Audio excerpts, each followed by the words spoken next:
வணக்கம். வசியின் வாசிப்புகளில் சிவகாமியின் சபதம் 2ஆம் பாகம் காஞ்சி முற்றுகை. அத்தியாயம் 37. தியாகப் போட்டி. சிவகாமியின் அலறலை கேட்ட சர்ப்பம் சற்று நேரம் திகைத்து நின்றது. பிறகு தன் வழியே போய்விட்டது. தூரத்தில் பாறைகளுக்கு அப்பால் இருந்து, சிவகாமி, என்னை கூப்பிட்டாயா என்று ஆயனாரின் குரல் கேட்டது. இல்லை அப்பா என்று சிவகாமி உரத்த குரலில் கூறினாள்.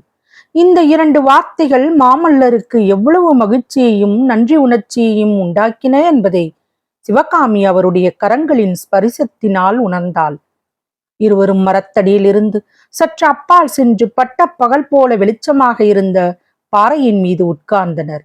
மன்னிப்பு கேட்பதாக சொன்னாயே சிவகாமி, எதற்காக என்று மாமல்லர் கேட்டார். தங்களை பற்றி பொல்லாத வசைமொழிகளை கேட்டுக்கொண்டு சும்மா இருந்ததற்காக, அம்மொழிகளை நம்பியதற்காக. இவ்வளவுதானா? மன்னித்து விட்டேன். அப்படி யார் என்னை பற்றி என்ன கூறினார்கள்? நாகநந்தி என்னும் புத்த பிச்சுவை பற்றி பேசிக் கொண்டிருந்தோம் அல்லவா? அவர்தான் தங்களை பயங்கொள்ளி பல்லவன் என்றார். தாங்கள் போர்க்களத்துக்கு போக பயந்து கொண்டு காஞ்சி கோட்டைக்குள் ஒளிந்து கொண்டிருப்பதாக சொன்னார். இன்னும் என்னவெல்லாமோ சொன்னார்.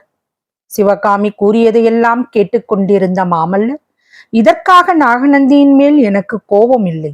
என் தந்தை பேரில் தான் கோபம். ராஜ்யத்தை தேடி மகா யுத்தம் வந்திருக்கும் போது நான் கோட்டைக்குள்ளேயே அடைபட்டு கிடந்தால் பயங்கொள்ளி என்று ஏன் ஜனங்கள் சொல்ல மாட்டார்கள்? அதை பற்றி எனக்கு கவலை இல்லை. ஆனால் அதையெல்லாம் நீயும் நம்பினாயா சிவகாமி என்றார். ஆம் பிரபு, நம்பினேன். தங்களை பிரிந்திருந்ததில் என் மனவேதனை சகிக்க முடியாமல் அந்த அவதூறுகளை நம்பினேன். இவ்வளவு மட்டமான மனுஷரின் காதல் இல்லாமல் போனால்தான் என்ன என்று எண்ணுவதில் ஒரு ஆறுதல் உண்டாயிற்று. ஆனாலும் என் வெளிமனம் அப்படி நம்பியதே தவிர என் உள்நெஞ்சம் இதெல்லாம் பொய் என்று சொல்லிக் கொண்டிருந்தது. மாமல்லர் வீர புருஷர். அவருடைய காதலுக்கு நீ பாத்திரமானவள் அல்ல. ஆகையால் அவரை பற்றி தாழ்வாக எண்ணுகிறாய். இது உன் நீச குணம் என்று என் உள் இதயம் எனக்கு இடித்து சொல்லிக் கொண்டிருந்தது பிரபு. என்னை மன்னிப்பீர்களா? சிவகாமி, உன்னை மன்னிப்பதற்குரிய குற்றம் எதுவும் நீ செய்யவில்லை. அவ்வளவு மனவேதனை உன்னை ஆளாக்கியதற்காக நான் தான் மன்னிப்பு கேட்டுக்கொள்ள வேண்டும். இனிமேல் என்னை பற்றி அத்தகைய அவதூறுகளை நம்ப மாட்டாய் அல்லவா என்று கேட்டார் மாமல்லர். ஒரு நாளும் நம்ப மாட்டேன். அந்த புத்த பிச்சுவை மறுபடி பார்க்க நேர்ந்தால் அவரை லேசில் விடப்போவதில்லை என்றாள் சிவகாமி. பிறகு திடீரென்று எதையோ நினைத்து கொண்டு, பிரபு, கூடுவிட்டு கூடு பாயும் வித்தை என்று கதைகளில் சொல்லுகிறார்களே, அதிலே உங்களுக்கு நம்பிக்கை உண்டா என்று தயக்கத்துடன் கேட்டாள். என்ன கேட்கிறாய் சிவகாமி? நம்பிக்கை உண்டா என்றால்? ஒரு உயிர் ஒரு உடலில் இருந்து இன்னொரு உடலுக்கு போவது சாத்தியமாகுமா என்று கேட்டேன். அதாவது ஒரு மனுஷர் பாம்பு உருவம் எடுத்துக்கொள்ள முடியுமா? இப்படி கேட்டபோது சிவகாமியின் உடம்பு மறுபடியும் நடுங்குவதை மாமல்லர் கண்டார்.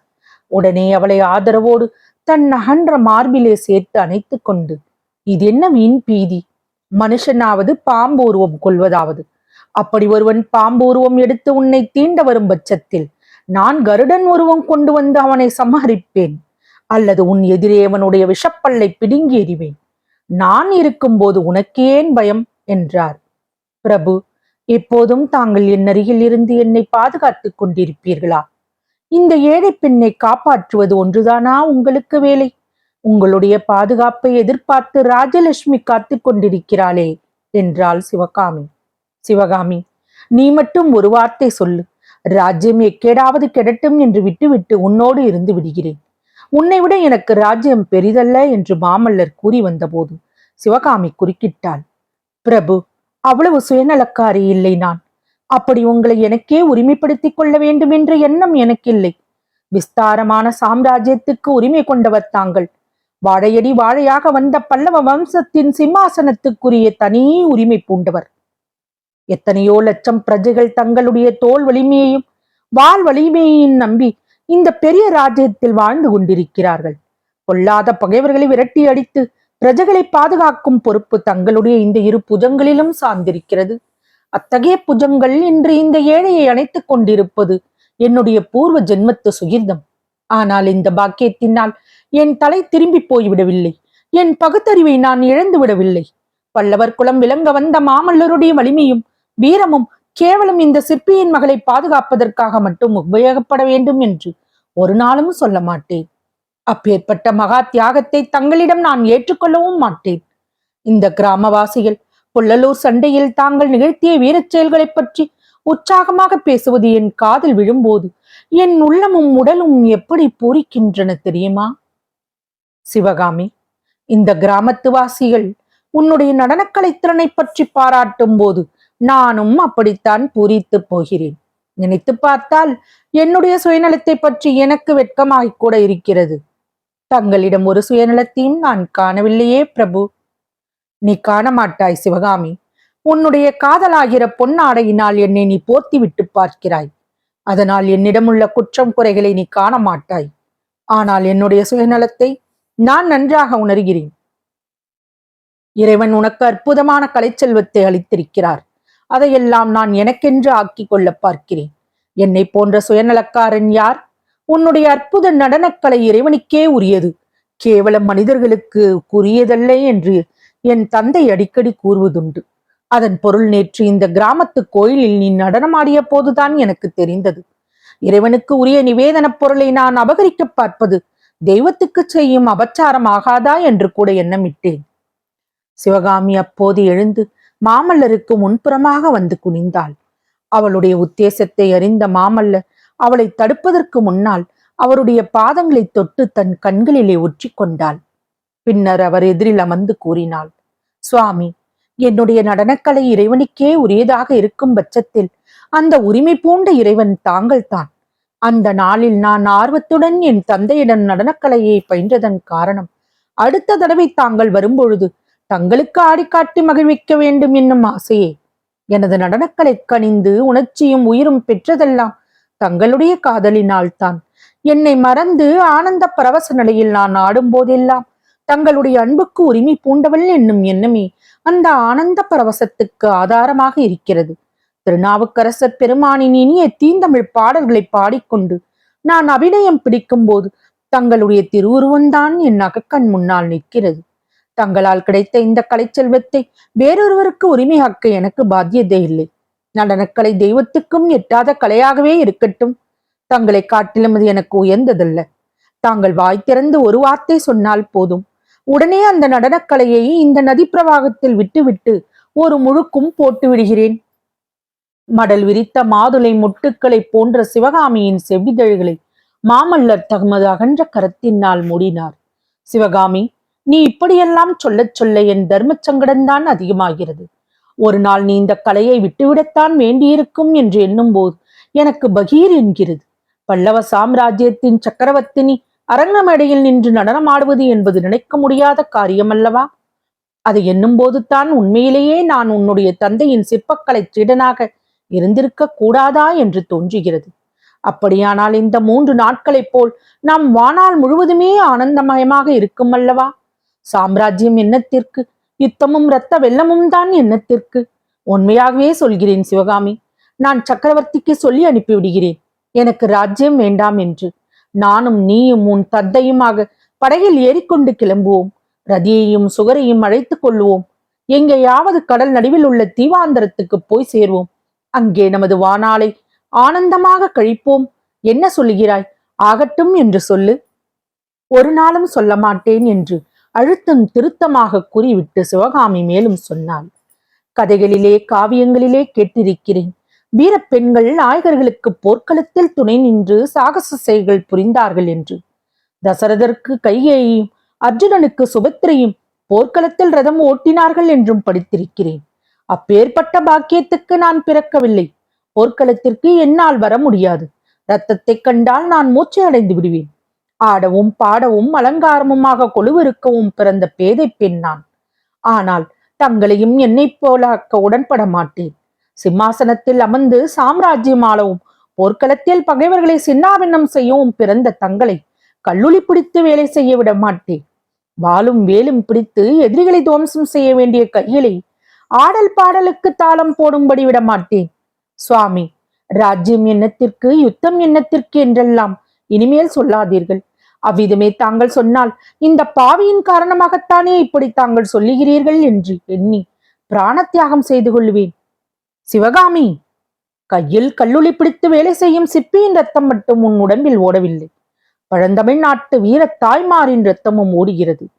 மணக்கோலம் பூண்ட மணவாளனை போர்க்களத்துக்கு மனமோந்து அனுப்பிய வீர தமிழ் மங்கையின் இருப்பு நெஞ்சமும் உன்னிடம் இருக்கிறது.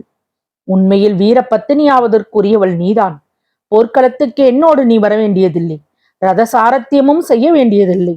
ஆனால் இனி நான் எப்போது போர்க்களம் சென்றாலும் என்னுடைய நெஞ்சில் நீ இருந்து கொண்டிருப்பாய். சற்று முன் நீ கூறிய வீர மொழிகள் என் செவிகளிலே ஒலித்துக் கொண்டிருக்கும். உன்னுடைய காதலின் நினைவு எனக்கு இணையற்ற வீரத்தையும் துணிவையும் ஊட்டிக் கொண்டிருக்கும். சுவாமி, வீர பல்லவ வம்சத்தில் பிறந்து 18 வயதிற்குள் தென்னாட்டில் உள்ள மல்லர்களை எல்லாம் என்று மகாமல்லர் என்று பெயர் பெற்ற தங்களுக்கு இந்த ஏழை பெண்ணின் நினைவுதானா தீரமும் துணிச்சலும் ஊட்ட வேண்டும்? யுத்தத்திலே தாங்கள் எதிரிகளை சின்னாபின்னம் செய்து உலகமே ஆச்சரியப்படும்படியான வெற்றி கொண்டது இந்த ஏழை பெண்ணின் ஞாபகத்தில் தானா? கேவலம் ஒரு 8 கால் பூச்சியைக் கண்டு கதிகலங்குபவள் நான். தங்களுக்கு ஞாபகம் இருக்கிறதா? நமது குழந்தை பிராயத்தில் ஒரு நாள் நீங்களும் நானும் என் தந்தையின் சிலைகளுக்கு பின்னால் ஓடிப்பிடித்து விளையாடி கொண்டிருந்த பொழுது ஒரு பெரிய கரப்பான் பூச்சியை பார்த்து ஓ என்று அலறிவிட்டேன். நீங்கள் ஒளிந்து கொண்டிருந்த இடத்திலிருந்து ஓடி வந்து என்னை கட்டி அணைத்து தேறுதல் கூறினீர்கள். என்ன என்ன என்று கேட்டீர்கள். நான் முதலில் சொல்லுவதற்கு வெட்கப்பட்டு அப்புறம் உண்மையை சொன்னேன். தாங்கள் நம்பவே இல்லை. கரப்பான் பூச்சிக்கு பயப்படவாது, பொய். என்னை ஒளிந்து கொண்டிருந்த இடத்திலிருந்து வெளியே வரச் செய்வதற்காக நீ இப்படி பாசாங்கு செய்தாய் என்றீர்கள். நிஜமாகவே நான் அப்போது பயப்பட்டேன். சற்று முன்னால் இங்கே பாம்பை கண்டபோதும் எனக்கு உண்மையில் பயமாகத்தான் இருந்தது. பாருங்கள், இப்போது கூட என் உடம்பு நடுங்குவதே. மாமல்லர் மீண்டும் முன் போல சிவகாமியை தனது வலிய புஜங்களினால் சேர்த்தணைத்துக் கொண்டு, இதென்ன அசட்டுத்தனம் சிவகாமி, ஏன் இப்படி நடுங்குகிறாய் என்று கேட்டார். ஏனோ தெரியவில்லை, சில காலமாக எனக்கு அடிக்கடி இம்மாதிரி பயம் உண்டாகிறது. ஏதோ ஒரு பெரிய அபாயம், இன்னதென்று தெரியாத விபத்து என்னை தேடி வந்து கொண்டிருப்பதாக தோன்றுகிறது. சுவாமி, தங்களிடம் ஒரு ரகசியம் சொல்லுகிறேன். என் தந்தையிடம் கூட அதை நீங்கள் சொல்லக்கூடாது. சொல்லு சிவகாமி. காஞ்சியில் திருநாவுக்கரசன் மடத்திலே நான் மூச்சையடைந்து விழுந்த அன்று எனக்கு பிறக்கை வந்ததும் தாங்கள் நயன பாஷையில் விடைபெற்று கொண்டு போய்விட்டீர்கள். சற்று நேரம் கழித்து நானும் என் தந்தையும் வாகீச பெருமானிடம் விடைபெற்று கொண்டு கமலையின் வீட்டுக்கு கிளம்பினோம். அப்போது நாவுக்கரசர் என் தந்தையை பின்னால் நிறுத்தி சில வார்த்தைகளை மெல்லிய குரலில் கூறினார். உங்கள் பெண் மகா பாக்கியசாலி. உலகத்தில் இல்லாத தெய்வீக கலை அவளிடம் இருக்கிறது. ஆனால் அவளை பார்க்கும்போது ஏனோ என் மனதில் துயரம் உண்டாகிறது. ஏதோ ஒரு பெரிய அபாயம் அவளுக்கு வரப்போவதாக தோன்றுகிறது. ஜாக்கிரதையாக பார்த்து கொள்ளுங்கள் என்று அப்பெருமான் கூறியது என் காதிலும் விழுந்தது. அதை கேட்டதிலிருந்து அந்த மகாபுருஷர் கூறியது உண்மைத்தான் சிவகாமி. உனக்குத்தான் பெரிய அபாயம் வந்ததே. இந்த வெள்ளத்தை காட்டிலும் பெரிய அபாயம் வேறு என்ன வர முடியும்? கடவுள் அருளால் அதிலிருந்து தப்பிவிட்டாய். இனிமேல் ஒன்றும் வராது என்று மாமல்லர் உறுதியான குரலில் கூறினார்.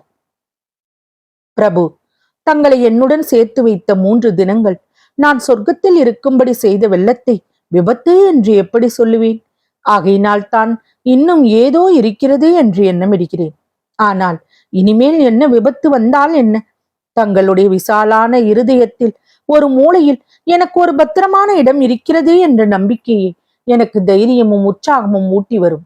தாங்கள் யுத்தத்தை எல்லாம் முடித்துவிட்டு தங்கள் தந்தையிடம் அனுமதி பெற்று என்னை அழைத்து போக வரும் வரையில் நான் இவ்விடத்திலேயே மனநிம்மதியுடன் இருப்பேன். தங்களுக்கு அன்பாகிய கவசம் என்னை காப்பாற்றும் போது என்ன விபத்து என்னை என்ன செய்துவிடும்? மண்டகப்பட்டு அவ்வளவு பாக்கியம் செய்திருக்கிறதா? இங்கேயே தங்கிவிடுவதென்று தீர்மானம் செய்து விட்டாயா என்று மாமல்லர் கேட்டார். அதுதான் அவருடைய விருப்பம் என்று குரலிலிருந்தே தெரிந்தது. ஆம் பிரபு, வேறு எந்த இடத்திலும் நான் மன நிம்மதியுடன் இருக்க முடியாது. இந்த கிராமத்து கோயிலும் இந்த பாறைகளும் வராக நதியும் எனக்கு பல இன்ப நினைவுகளை ஊட்டி கொண்டிருக்கும். என் தந்தையும் இந்த பாறைகளை கோயில்களாக அமைப்பதில் பெரும் ஆவல் கொண்டிருக்கிறார். அவரும் நிம்மதியாக இருப்பார். ஆனால் ஒரே ஒரு விஷயம்தான் கொஞ்சம் மனக்கவலை உண்டாக்குகிறது. அந்த நாகநதி மட்டும் இங்கே வராமல் இருக்க வேண்டும் என்றால் சிவகாமி. நாகநந்தி இங்கே வரமாட்டார். அந்த கவலை உனக்கு வேண்டாம் என்றார் மாமல்லர். குண்டோதரனிடம் நாகநந்தியை பற்றி தெரிந்து கொண்டிருந்ததனால்தான் அவர் அவ்விதம் உறுதியாக கூறினார். அதே சமயத்தில் அவர்கள் பேசிக்கொண்டிருந்த பாறைக்கு பின்னால் ஒளிந்து கேட்டுக்கொண்டிருந்த புத்தபிட்சுவின் உருவம் மெதுவாக எழுந்து அப்பால் சென்றது. தொடரும். பசியின் வாசிப்புகள் பிடித்திருக்கும் என்று நம்புகிறேன். எனக்கு சப்ஸ்கிரைப் செய்து, லைக் செய்து, ஷேர் செய்யவும். தங்களின் மேலான கருத்துக்களை கமெண்டில் பதிவிடவும். அதுவே எனக்கு உற்சாகமூட்டும். நன்றி.